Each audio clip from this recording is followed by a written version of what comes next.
Hello and welcome to Nimbus IS Academy. My name is Shubhashish and you're watching today's editorial and opinion analysis.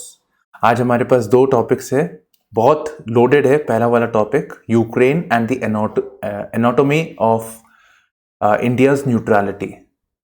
अब ये important है, एक तरह से इसमें ना हमें बहुत सारे व्यूज़ मिल जाते हैं हमें. तो एक तरह से कि इंडिया न्यूट्रल क्यों है. इंडिया का आपको स्टैंड पता ही है कि रशिया के केस में इंडिया वोट नहीं कर रहा. It is abstaining from voting in the UNSC. एक स्ट्रॉन्ग लाइन नहीं ले रहा वेस्टर्न कंट्रीज से. हमारी वेस्टर्न कंट्रीज के diplomats, ministers including prime ministers are coming to our country और बोल रहे हैं भाई कुछ करो. आप अगर कुछ करोगे तो शायद रशिया पे प्रेशर बनेगा.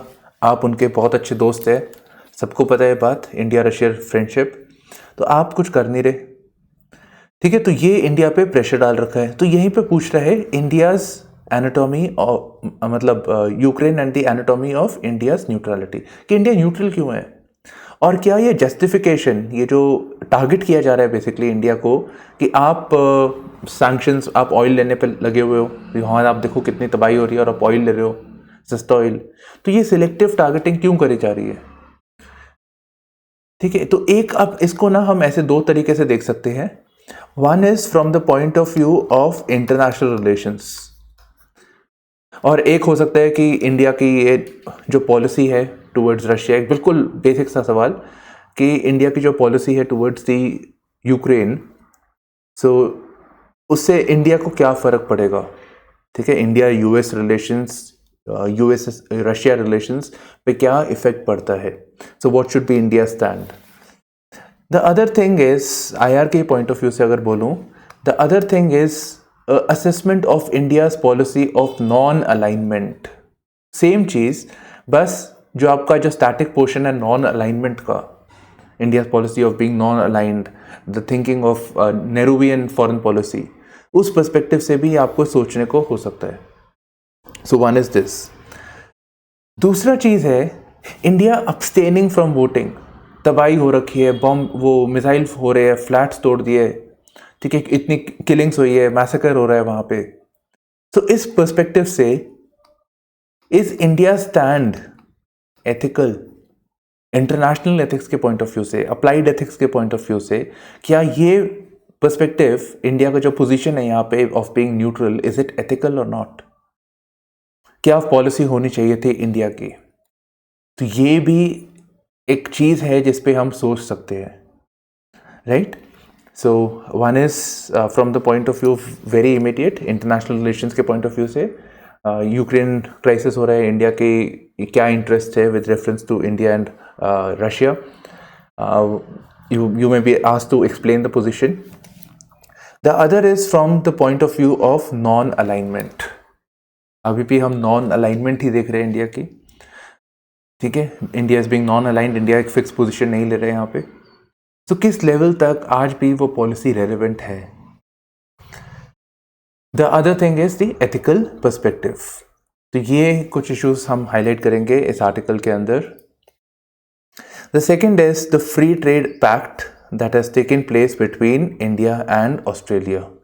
तो हेडिंग थोड़ा सा लग रहा है क्रिकेट के ऊपर है, बियॉन्ड बॉर्डर एंड गवास्कर, ठीक है. तो एक तो है फ्री ट्रेड अग्रीमेंट, उसका concept, and the other thing is that India is saying that we need to intensify relations with Australia. Strategic alignment होनी चाहिए, Australia should be a strategic partner. तो वो एक और एक पर्सपेक्टिव जो हम देखेंगे. तो both are from international relations today, that is GS2. So let's do this. Ukraine and the anatomy of India's neutrality.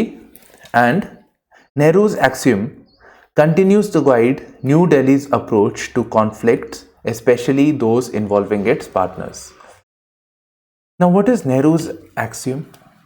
नहीं पता, मतलब ठीक है कोई बात नहीं. नेहरू की एक्सियम क्या है with reference to foreign policy, उनकी क्या अप्रोच थी. हम जब नेहरूवियन टाइम था, उन्होंने बोला था कि हमें नॉन अलाइंड रहना चाहिए. 1940s कोल्ड वॉर शुरू हो गया था, late 1940s. The cold war was there between USA and USSR. The world was divided into two blocks. India, a newly independent country, बोले यार हम इनको ज्वाइन कर लेंगे तो हम फिर अपनी सॉवरेंटी खो देंगे. So India decided to follow the policy of non alignment at that point, ठीक है, तो नॉन अलाइनमेंट। और इंडिया का एक और एक स्टैंड था कि हम लोग जब इंटरनेशनल इश्यूज हो रहे हैं, कॉन्फ्लिक्ट्स हो रहे हैं, देन इस टाइम हम लोग इसमें उसको कंडेम नहीं कर रहे, हम ज़्यादा उस पर बात नहीं कर रहे। So in 1957, a year after the Soviet Union intervention in Hungary, Prime Minister Nehru had explained his position of non-condemnatory approach, ठीक है, जो उनकी अप्रोच थी ऑफ नॉन कंडेमनेशन, चाहे वो यूएस कुछ करे, वॉर करे, चाहे यूएसएसआर करे, ये उनकी पॉलिसी थी। क्या बोलते हैं? There are many things happening in this world from year to year and day to day, बहुत चीज़ें हो रही है हर साल, विच वी डिसलाइक इंटेंसली, हमें बिल्कुल नहीं पसंद, हमें नहीं पसंद ये जो भी रशिया कर रहा है, हमें नहीं पसंद, but we have not condemned them, हमने उनको क्रिटिसाइज नहीं किया, हमने उसको कंडेम नहीं किया, because when one is trying to solve a problem, it doesn't help calling names and condemning, ठीक है, तो ये इनका एक यहाँ पे स्टैंड था। सो अब उसके बाद भी, ये तो 1950s की बात है, पर उसके बाद भी बहुत सारे कॉन्फ्लिक्ट्स हुए हैं, जैसे कि सोवियत इंटरवेंशन इन हंगरी, चेकोस्लोवाकिया और अफगानिस्तान, और the American invasion of Iraq, ठीक है, इराक हो जाए, अफगानिस्तान हो जाए, हमने उसमें किसी को कंडेम नहीं किया, किसी के एक्शंस को कंडेम नहीं किया यहाँ पे। तो ये हमारी पोजीशन थी, और इसमें हम अकेले नहीं है कि इंडिया इज वोट नहीं कर रही, अब्सटेन कर रही है from voting against the Russians, अकेली नहीं है। There is South Africa, which is a democratic country within the UN, it also abstained from voting. United Arab Emirates, UAE, ये तो बिल्कुल ही अमेरिका का अलाय है, बिल्कुल अलाय है उसका, पर फिर भी उसके ट्रूप्स भी है यूएस के वहाँ पे, पर फिर भी इट अब्सटेन्ड फ्रॉम अ वोट, उन्होंने वोट नहीं किया अगेंस्ट रशिया। अमेरिका का पक्का अलाय है, हम लोग ऐसे पक्के वाले नहीं है अभी भी, हमें जहाँ इंटरेस्ट होता है हम करते हैं, वही नहीं तो नहीं करते हैं, ये पक्के अलाय हैं उनके। Israel which is the closest ally of the US in West Asia, Israel वो टिन्ना सा कंट्री पर सबको हिला के रखा उसने, क्यों? क्योंकि यूएस उसको सपोर्ट किया, उसके सपोर्ट के बिना पॉसिबल नहीं था। तो इसराइल ने भी यूएस के स्टैंड को नहीं लिया यहाँ पे, उसने कंडेम तो किया है, उसने कंडेम किया एक्शंस को, but it refuse to join the sanctions. अब आप समझ ही गए हो, इतने टाइम से यूक्रेन रशिया के ऊपर सैंक्शन लगा रखा है, और कोई कंट्री उनसे ट्रेड नहीं कर सकता, और कोई कंट्री से ट्रेड करता है तो वो अमेरिका का दुश्मन है, यूएसए का दुश्मन है, ठीक है, तो ये भी है। अब टर्की, सोचो, टर्की जो रशिया के साथ बहुत गंदी एनिमिटी है उनकी, ठीक है, since the decline of the Ottoman empire वो टर्की जो था ना वही है, तो सिंस द डिक्लाइन इनकी बनती नहीं है विद रशियन नेबरिंग कंट्रीज है, and Turkey is part of the North Atlantic Treaty Organisation, तो वो नाटो का भी मेंबर है। तो उन्होंने भी they didn't go with the American view over here, so Turkey did the same and is mediating between Ukraine and Russia. तो इनमें से इतनी सारी कंट्रीज है जो न्यूट्रल है ना, ये सारी न्यूट्रल इन द सेंस कि वो रशिया कोई किसी का स्टैंड नहीं ले रहे, वहां पे यूएस के अलाइज है तब भी नहीं ले रहे, पर ये फिर सिलेक्टिव टारगेटिंग इंडिया की क्यों हो रही है? वहां के डेप्टी नेशनल सिक्योरिटी एडवाइजर आए थे अमेरिका के, यूएसए के deputy national security adviser mister Daleep Singh, जिन्होंने डिजाइन किया है सैंक्शंस को, उन्होंने सैंक्शंस डिजाइन किया रशिया के ऊपर, और उन्होंने सीधा बोला, देखो अगर आप इनसे तेल लेते हो या और भी कोई चीज लेते हो तो आपको उसका भुगतान करना पड़ेगा, there will be consequences if it conducts trade with Russia by circumventing American sanctions. ये बहुत स्टर्न लैंग्वेज है, कॉन्सिक्वेंसेस का जो वर्ड वहां पे यूज किया है, ठीक है, लिटरल थ्रेट है, ये थ्रेट से शायद एक स्टेप नीचे होगा ये। तो ऐसा क्यों कि इंडिया के ऊपर सिलेक्टिव टारगेटिंग करी है, वाइल बाकी कंट्रीज पे इतना सॉफ्ट है थोड़ा सा स्टैंस। तो उसके लिए बोल रहे हैं, this article is very good actually, so saying there is political, economic and strategic reasons. तो इसके 3 ब्रॉड रीजंस है। तो पहले बात पॉलिटिकल रीजंस देख लेते हैं। तो पॉलिटिकल रीजन उसका है कि व्लादिमीर पुतिन, ठीक है, जो उन्होंने वहां पे अटैक किया है यूक्रेन के अंदर, तो अमेरिका उसको बोल रहा है, यूएस के प्रेसिडेंट बोल रहे हैं कि this is an attack on the free world, this is an attack on the democracies. ठीक है, वो उसको और बढ़ावा देने के चक्कर में है Putin, I mean sorry Biden, America के president. So it is against this thing. And India जो है, it is the world's largest democracy population wise, it is the largest democracy, और इंडिया इसमें कुछ नहीं बोल रहा है, ऐसे कैसे हो गया? So if the world's largest democracy sets out of the West-led sanctions, ठीक है, to punish the Russians, फिर क्या फायदा? ठीक है, तो India should be part of this because it is the world's largest democracy. और ये अगर वो डेमोक्रेसी वाला व्यू पॉइंट फिर वैलिड नहीं रहता अगर इंडिया ही उसमें साथ ना दे। फिर the next thing is from the economic point of view. अब इकोनॉमिक पॉइंट ऑफ व्यू से आप सोचो, यहां से एक सेकेंड, वो मेरा मिट गया, ये मेरे को ना ये बहुत इंपॉर्टेंट है ये। India is not a client set. हाँ, तो इकोनॉमिक पॉइंट ऑफ व्यू से it's important, think about it. Russia पे सैंक्शन लगा दिया, रशिया पे सैंक्शन लगा दिया और बोला कोई कंट्री से ट्रेड नहीं करेगा, है ना। पर अगर अब इसमें भी अगर देखा जाए तो ये जो सैंक्शन लगाया है ये सिर्फ वेस्ट एशियन कंट्री, वेस्ट ने लगाया है, European countries, not Asian countries, European countries उन्होंने लगाया है यहाँ पे।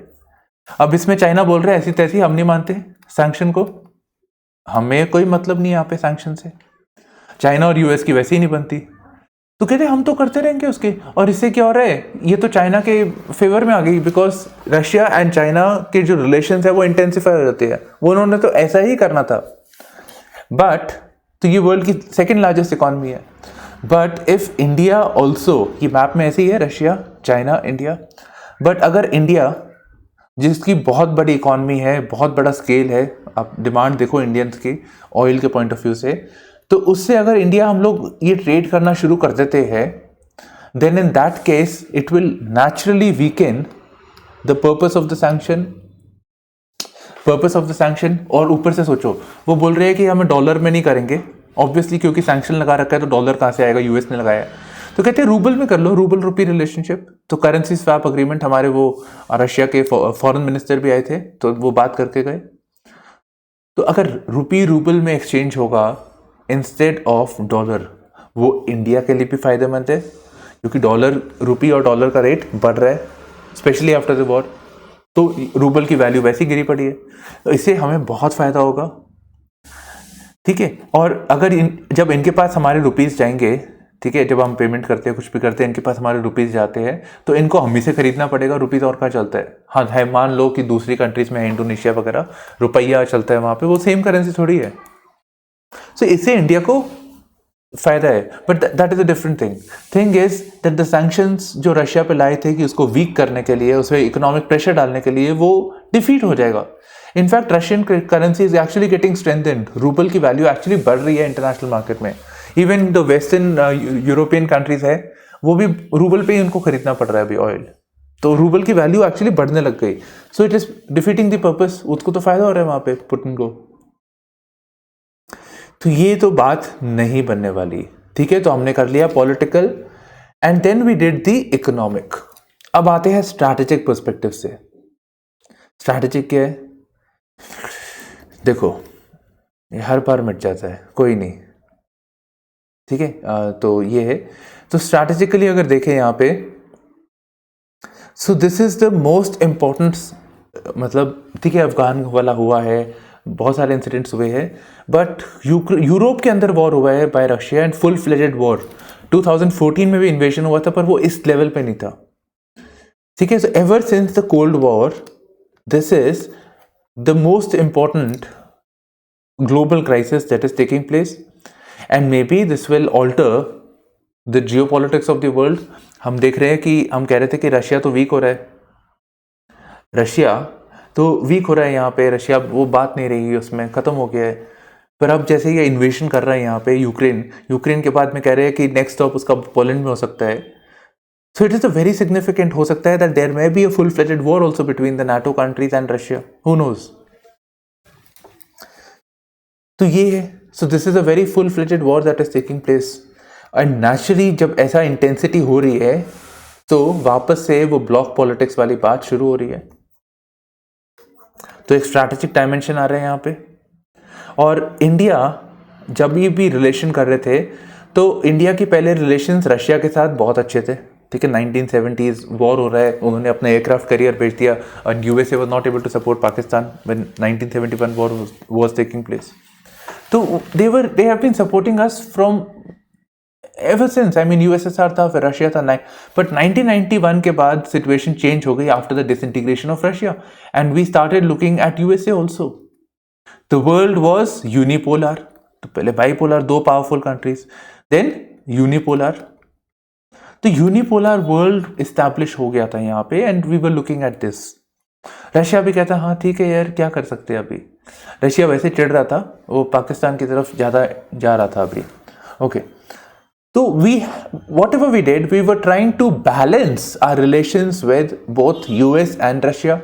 और आज तक कभी ऐसा सिचुएशन नहीं हुआ कि हम आपको चूज करना पड़ेगा। चूज करने वाली नौबत आई नहीं यहाँ पे कि या ये या मैं। दोस्तों में हो जाता है ना। अच्छा, तो कहते हैं ये वाली अभी तक सिचुएशन आई नहीं थी, पर इस बार आ गई है। इस बार बहुत इंटेंस सिचुएशन आ गई यहाँ पे। और इंडिया को यूएसए भी चाहिए, इंडिया को रशिया भी चाहिए, दोनों के बिना काम नहीं बनता उसका। और रशिया क्यों चाहिए हमको, सबको पता है। हमारे जो सुखोई बुकोई है, जो प्लेन्स है AK-47 वगैरह, वो कहाँ से आ रहे हैं, रशिया से आ रहे हैं। अच्छा, वो जो प्लेन्स ऑलरेडी पड़े उनके मेंटेनेंस कहाँ से होगी, रशिया प्रोवाइड करेगा स्पेयर पार्ट, सभी होगा, नहीं तो प्लेन चलेंगे नहीं, हमें वो चाहिए। और अगर आप मैप में देखो, फिर से याद करो, रशिया था, चाइना, इंडिया। तो रशिया में play a role of containing China. हो सकता है जब ये एक अग्रेसर कंट्री है चाइना, उसको शायद कंट्रोल करने में हेल्प करेगा इनको। So Russia can act as a counterweight against China in the Asian geopolitics. Counterweight है ना चाइना के अगेंस्ट। वैसे भी देखो ना, अगर मैप तो ऐसे लगता है कि रशिया का भार चाइना पे पड़ा है। Okay, so this is there. And on the other hand we want USA, जो मैरिटाइम डोमेन में हमें हेल्प कर सकता है। आप यूएसए के साथ हमारे जो एंगेजमेंट्स को देख लो, वो क्वाड हो गया, ठीक है। इंडो पैसिफिक, पहले एशिया पैसिफिक बोलते थे, अब इंडो पैसिफिक बोलते हैं। क्यों? क्योंकि इंडिया का इंटरेस्ट है वहां पे। अब उनको लगता है कि इंडिया को इंपॉर्टेंट रोल प्ले करना चाहिए। So this is a symbolic gesture which the US had done. So our relations with US has been intensifying. अच्छा, जो पुलवामा का अटैक हुआ था, तो जैश ए मोहम्मद को सैंक्शन उनको वो नहीं कर रहा था। यूएनएससी रेजोल्यूशन इंडिया ने पास करने की कोशिश करी थी, नहीं पास हो रहा था। यूएस ट्रंप ने बोला सीधा सीधा, देखो भाई, तुम हमारी साइड लोगे तो हम तुम्हारा फायदा करेंगे। और उन्होंने कराया, उन्होंने यूएनएससी पे रेजोल्यूशन करी। चाइना को बोला तुम अभी बैठे रहो, वीटो नहीं करना इसको। चाइना ने नहीं किया। इंडिया बोलता तो कोई फर्क नहीं पड़ता, right. So this is the situation over here. But अब ये नेक्स्ट पॉइंट आ रहा है, how India sees the war. Thing is, the situation is changing. बात वो नहीं रही, यूएस में अब वो बात नहीं रही, रशिया में वो बात नहीं रही, बातें चेंज हो रही है। अब वो यूनिपोलर वर्ल्ड जो 1991 में आया था कि यूएस का दबदबा था, अभी भी है दबदबा, पर अब इतनी वो दम नहीं रहा अभी। कैसे? वर्ल्ड चेंज हो रही है।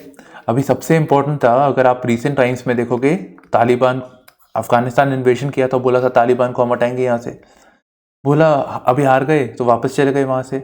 और ये दिख गया कि यूएस के बस की थी नहीं यहाँ पे, ठीक है। तो आफ्टर 20 ईयर्स ऑल्सो, और फिर उन्होंने बोला ऐसी तैसी हम जा रहे हैं यहाँ से, जो होता है हो, लोग मरते हैं तो मरे, हमें कुछ नहीं है, ठीक है। सो अमेरिका की वो जो प्रेजेंस थी, वो जो वेट था, वो हम देख रहे हैं कि वो कम हो रहा है यहाँ पे।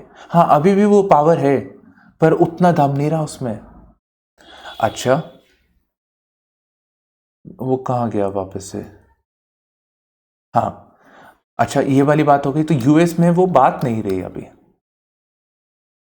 रशिया था किसी टाइम पे यूएसएसआर, फिर 1991 हो गया, डिसइंटीग्रेट हो गया। अब ना वुंडेड टाइगर के जैसे है। टाइगर तो है, ताकत तो है, इतनी बड़ी टेरिटरी है, इतना सारा ऑयल है उसके पास, टेरिटरी है तो लोग भी होंगे, ताकत तो है, पर यूक्रेन को कर ही लिया उसने अटैक, अगर देखा जाए, और कोई कुछ कर नहीं पाया उसके बारे में। पर फिर भी वो बात उतना दबदबा नहीं है जैसे यूएस का है। It is still it's a super power.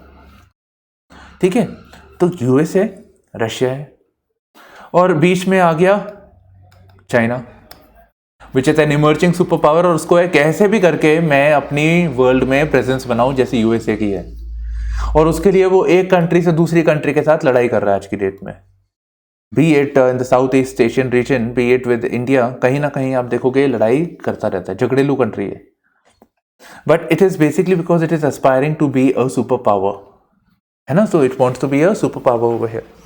So what we see is that India looks at the present world. India looks at the present world. कि it sees three great powers and several middle powers. तो 3 बड़ी powers हो गई, USA, Russia, China, and many middle powers जैसे कि India वगैरह. Or in other words, we can also say that we are moving away from unipolarity. US के दबदबे से, ascendancy of the USA to a multipolar world. US ascendancy उसको बड़ा पसंद है, UPSC को टर्म, ठीक है, US unipolarity. So from this we are moving towards a multipolar world.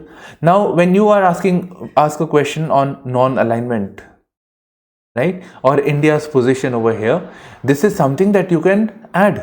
This is a perspective that you can add, that this is what it is. The world is changing. We want good relations, but at the same time it is not feasible. You know, हम लोगों को balance करना पड़ रहा है, and we are in a multipolar world. ये India का view point है यहाँ पे. So US remains world's preeminent power with its ability to shape the global geopolitical outcomes, but it has substantially diminished, कम हो गया है. And China is a rising fast and super power. ठीक है, वो बोल रहे तुम सैंक्शन लगाया यूएस ने, कहते हमें क्या, हम नहीं मानते इसको. कौन है यूएस है? उनको वो होता है नया बंदा जिसको बहुत अभी है वो रखी है कि भाई मेरे को भी आगे जाना है. और रशिया, ठीक है, रशिया का मैंने बता दिया आपको. तो इस केस में why should India join hands, ये कन्फ्रंटेशन में जाए जो यूरोप के अंदर हो रही है between the two powers, USA और रशिया के बीच में जो पावर्स हो रही है, इंडिया की उसमें गए जाए बीच में, इंडिया के फंसे बीच में, यूरोप में हो रही है, एशिया में नहीं हो रही, हमें कोई इफेक्ट नहीं हो रहा उससे. इन दो कंट्रीज के बीच में है कॉन्फ्लिक्ट, हमें क्यों, हम नहीं जा रहे इसमें. और आप सोचो India will be sandwiched, India will be crashed between the two. कहते हैं हम नहीं जाते इसमें, हम बोलते रहो, भड़काते रहो, हम नहीं जा रहे. ठीक है, एक ये पर्सपेक्टिव हो गया. अब इसको आप एथिक्स के पॉइंट ऑफ व्यू से आप सोचना शुरू कर दो. एथिक्स का क्या मतलब होता है? What is the rightful conduct, what is morally right, क्या इंडिया का स्टैंड मॉरली करेक्ट है इन द यूनाइटेड नेशंस, और India's position of being neutral given the crisis, humanitarian crisis that is taking place, right? So ethical perspective से international relations plus ethics. तो country के point of view से कि क्या ethical है क्या नहीं है, क्या इंडिया का stand सही है गलत है, ethics के point of view से. Maybe pragmatically speaking, yes. Maybe somebody may say that yes, lots of lives are taking place. Means do not justify the, मतलब आपको end तो ठीक मिल रहा है पर आपके means शायद ठीक नहीं है. You should, as a responsible power, India should raise its voice and do the right thing. दूसरी है कि इसको करके आप अपने आप को थोड़ी नुकसान करा सकते हो, टीलियोलॉजी, ठीक है. सो एंड बेस्ड उस पर फोकस करना. एनीवेज, सो एवरी कंट्री, अगर आप रिलेशंस की बात करें, every country formulates it's foreign policy based on it's national interest, not merely on moral commitments. बोल रहे ना मैंने, moral commitments, not merely on moral commitments. आपको क्या लगता है यूएस जो इतना अग्रेसिव स्टैंस ले रहा है ऑन रशिया, या जो उसने अफगानिस्तान में अटैक किया या इराक में अटैक किया, उसको कोई सीरियसली मॉरल कमिटमेंट थी? अगर वो मॉरल कमिटमेंट थी उसको सच्ची में था कि यूक्रेन में हो रहा है, डेथ्स हो रही है, तो it would have actually intervened. उन्होंने बोला हम करेंगे पर किया कुछ नहीं. And think about it, US का अलाय इजराइल पैलेस्टीन में एयर स्ट्राइक्स करता है, सिविल पॉपुलेशन, ये तो कुछ भी नहीं है जो यूक्रेन में हो रहा है अभी. जो वो करते हैं 1000-1200 लोग रोज के मरते हैं वहां पे, बिल्डिंग पे बिल्कुल शरेआम बिल्डिंग पे अटैक करते हैं, कुछ नहीं बोलता यूएसए, उसको पूरा सपोर्ट करता है. हम तो अब्स्टेन कर रहे हैं ना, वो तो अगर इसराइल के अगेंस्ट रेजोल्यूशन होते हैं तो उसके अगेंस्ट वोट करते हैं. So US is not seeking to punish Russia, not because of its moral commitment, because उसको लगता है कि इसमें मेरा फायदा हो सकता है। और क्या फायदा हो सकता है? यूरोप इमेजिन करो, यूरोप इमेजिन करो, ये यूरोप है, यहां रशिया आता है, तो उसको लगता है कि यूएस अपना फायदा उठा सकता है। वो बोल सकता है देखो रशिया है, खतरनाक कंट्री है, तुम्हें अटैक कर सकती है, तुम हमारे पास आ जाओ नाटो में, और नाटो से आएगा तो वो अपने इक्विपमेंट्स वगैरह बेचेगा यहाँ पे, उसको पैसे मिलेंगे, प्लस यूरोपियन कंट्रीज को बात सुननी पड़ेगी यूएसए की। तो उसकी एक might, diplomatic might, military point of view से माइट, पॉलिटिकल माइट वो बनी रहती है, फायदा ही फायदा। तो कहते हैं बड़ी अच्छी बात है, हम वैसे बोलेंगे पर ये तो बड़ी अच्छी बात है, ठीक है, मन में लड्डू फूटा, something like that. Okay, so India needs, अब इंडिया को चाहिए रशिया। क्यों चाहिए Russia? Because it is not only for defence and energy needs. Energy कहां पे? Kudankulam nuclear reactors. It needs defence, और डिफेंस में हमारे सिर्फ ये सुखोई और ये फाइटर प्लेन्स नहीं है, गन्स वगैरह, उसके स्पेयर्स भी है। हाइपरसोनिक में हमें हेल्प कर सकता है, ब्राह्मोस बनाया ही उसने सुपरसोनिक, हमें बाकी कंट्रीज हमें टेक्नोलॉजी नहीं दे रहे थे, इन्होंने हमें दिया। तो ये है, ठीक है। तो India needs Russia not only for defence and energy purchases but also for geopolitical reason. और जियोपॉलिटिकल रीजन क्या है? जियोपॉलिटिकल रीजन सिंपल है, चाइना, रशिया, रशिया के नीचे चाइना आता है, चाइना के नीचे इंडिया आता है, आई मीन मैप में तो इंडिया आता है। Russia can play a role और उनके रिलेशंस बहुत अच्छे हैं। ऐसे कहते हैं कि रशिया का जो इन्वेशन हुआ है वह विंटर ओलंपिक्स के एक दिन बाद हुआ था, कंक्लूजन के बाद। विंटर ओलंपिक्स बीजिंग में हुआ था and it was on Beijing's insistence कि वो नहीं होना चाहिए। अब ये वाला जो व्यू पॉइंट है ना कि रशिया, चाइना, इंडिया, वो थोड़ा सा आजकल थोड़ा शेकी लगता है, बिकॉज चाइना का influence on Russia is actually increasing. It is more like China's influence on Russia, और चाइना बोलते हैं तुम ये करो, तुम वो करो। वो वाला सिचुएशन आने वाला है अगर things keep going this way. तो अच्छा, यूएस ने बोला कि हम करेंगे, आपको हेल्प करेंगे, हम पैसे देंगे आपको अगर वॉर होता है तो, पर किया कुछ नहीं उन्होंने, ठीक है। और जो उनको बोल रहे थे कीव बोल रहा था कि आप अपना, हमारा वो क्या बोलते हैं, एयर मूवमेंट मत करने दो आप, रशियंस के प्लेन्स हमें, हम अपनी टेरिटरीज में से मत जाने चाहिए यूरोप के। पोलैंड ने बोला हम आपको मिग-29 दे देते हैं, रशियन सोवियत इरा प्लेन्स दे देते हैं। कहते नहीं देना, तुम नाटो कंट्री, तुम पागल हो गए हो, तुम नाटो कंट्रीज हो, तुम यूक्रेन को दोगे और वो तुम पे अटैक करे तो पूरे ब्लॉक, ऑब्वियसली पोलैंड रशिया का दुश्मन, और रशिया पोलैंड पे अटैक करते तो सारी नाटो को एक साथ सारी कंट्रीज उस पर अटैक करेगी।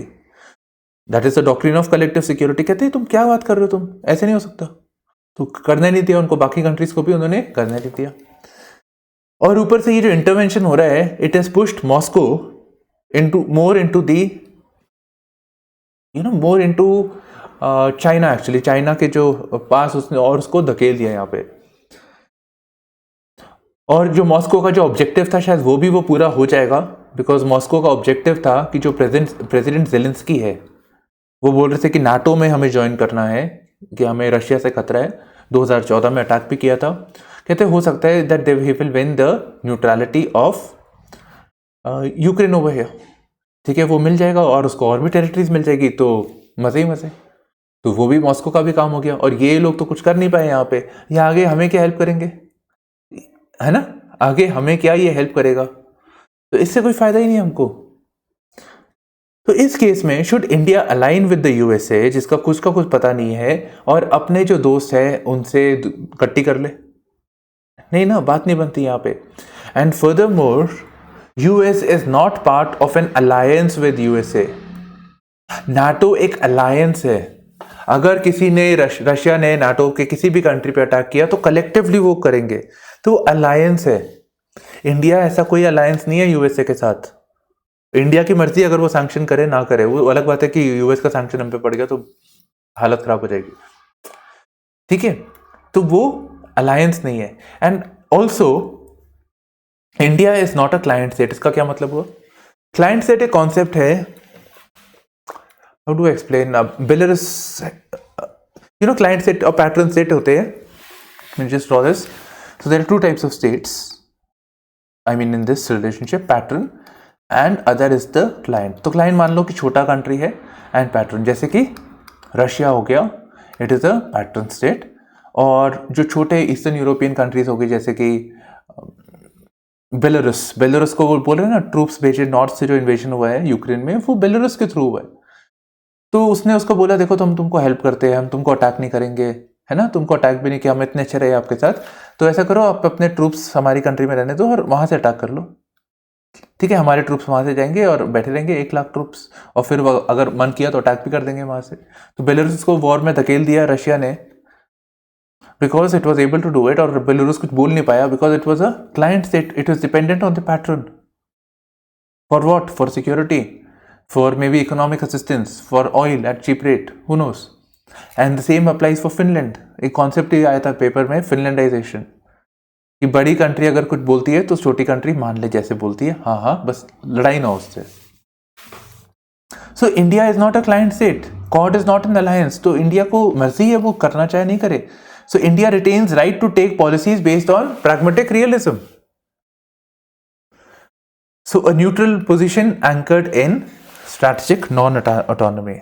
अब इसको वापस से आओ और इसको सोचो, इंडिया को क्या फायदा होगा, नुकसान होगा from the perspective of non alignment.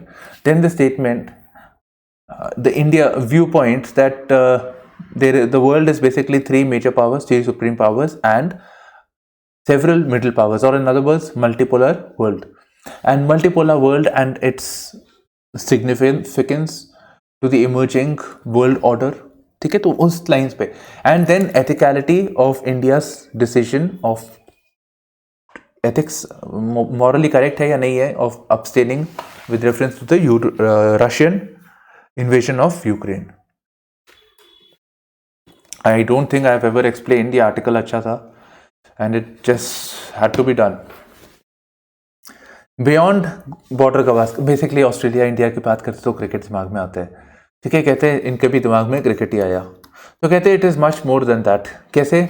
2 चीज़ें हैं, Australia is in the Indo Pacific, China, Australia, ठीक है, ऑस्ट्रेलिया हो गया, is in the Indo Pacific, they have collective interest in the South China Sea region, और इनकी बनती भी नहीं है आजकल, बिल्कुल नहीं बनती यहाँ पे, चाइना और इनकी किसी टाइम पे बनती थी, अब नहीं बनती।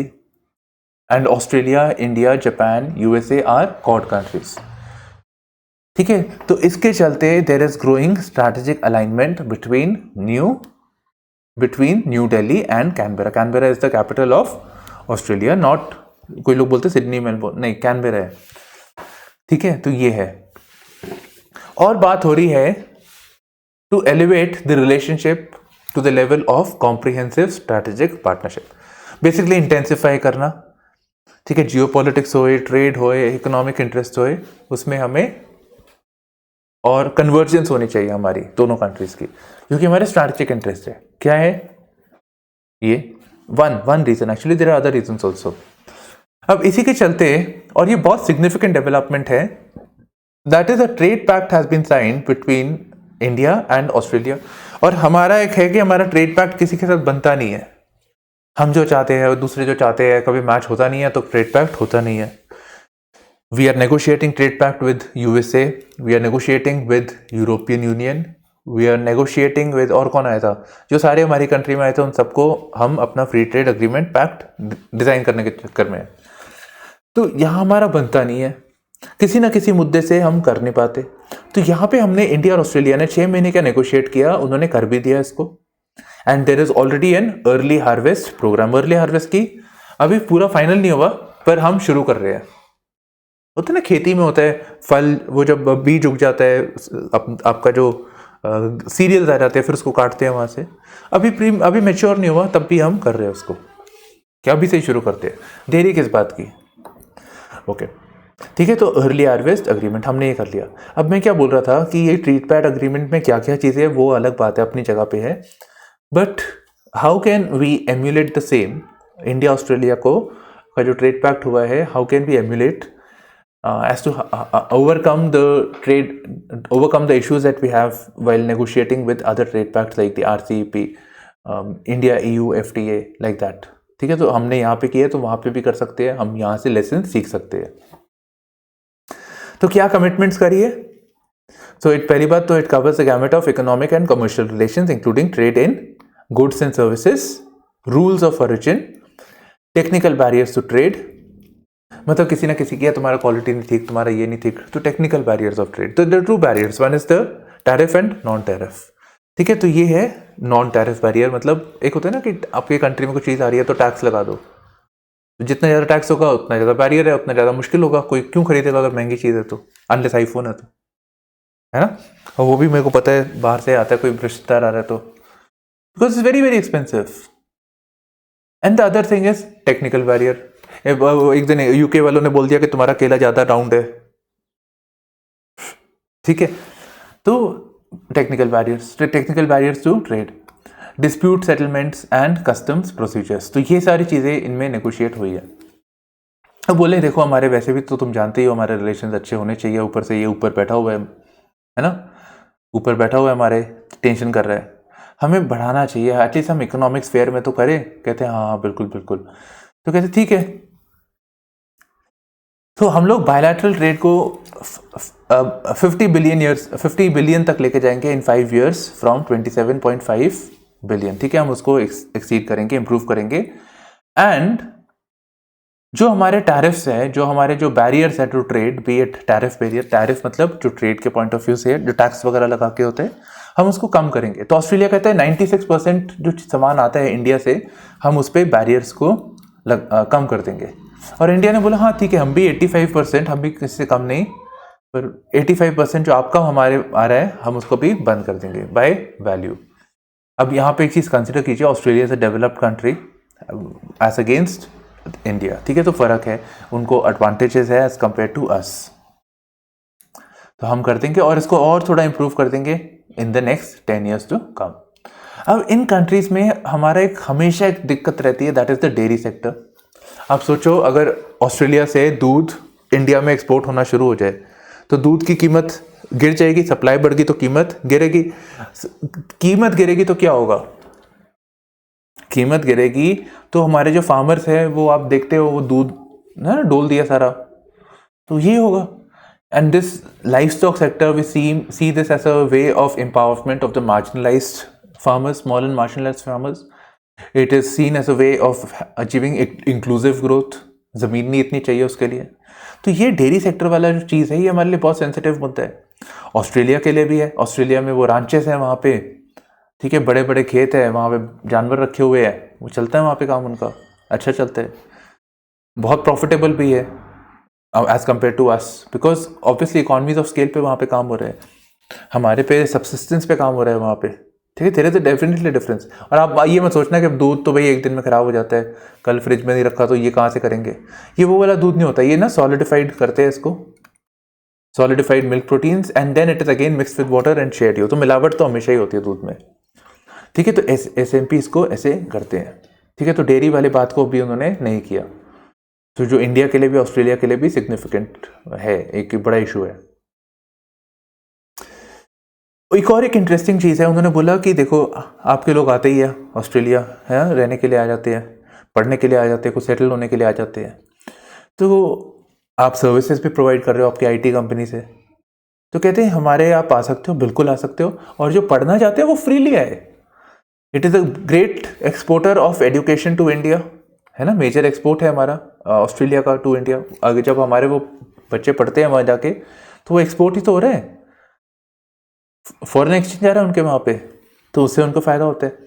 तो इसके लिए it is easing visa restrictions, enabling students at varied levels of higher education. ठीक है, तो ये सब यहाँ पे काम हो रहा है। एट द सेम टाइम जो हमारा जो ट्रेड इन सर्विसेज है, जो हम लोग उनको एक्सपोर्ट कर रहे हैं IT का, उसमें उनको बेनिफिट होता है।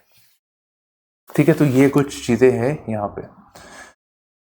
तो this concludes the session basically. बस ये है कि आपको एक चीज़ समझ आ जाती है कि FTA एक तरह से होता क्या है, एक प्रेफरेंस दे रही है, ट्रेड हो रही है जब इंडिया और ऑस्ट्रेलिया के बीच में, उसमें क्या क्या चीज़ों पे नेगोशिएशंस होती है, क्या क्या चीज़ों में प्रॉब्लम्स आ सकती है। कोई ऐसे पूछेगा नहीं इंडिया ऑस्ट्रेलिया FTA में क्या डिस्कस हुआ था, और अगर हो तो बहुत रिसेंट हो तभी होगा मेंस में, नहीं तो नहीं पूछेगा। ठीक है, आपने सीखा technical barrier. Rules of origin का मतलब है कि कोई चीज़ वहीं पे बनी हो फ्रॉम स्क्रैच, रॉ मटेरियल से लेके इंटरमीडिएट गुड से लेके फिनिश्ड गुड। ठीक है, अगर वो उसी जगह से है तो उसको प्रेफरेंस दी जाएगी। अगर मान लो कि इंटरमीडिएट गुड आ रहा है आपका चाइना से और हमारा FTA में चाइना नहीं है, तो उसको वो कंसेशन नहीं मिलेगा। ट्रेड में, ठीक है। तो मतलब इससे क्या होता है ना कि रूल्स ऑफ ओरिजिन से कि पूरा इकोसिस्टम फिर डेवलप करते हैं, तो पूरी इकोनॉमी को एक तरह से फायदा होता है। इसका ये भी मतलब होता है कि बाहर वालों को एक्सक्लूशनरी इफेक्ट पड़ता है वहां से। Right then, so this concludes the session. So thank you for streaming in to Nimbus IAS with me, Shubhashish. Bye bye, take care and all the best.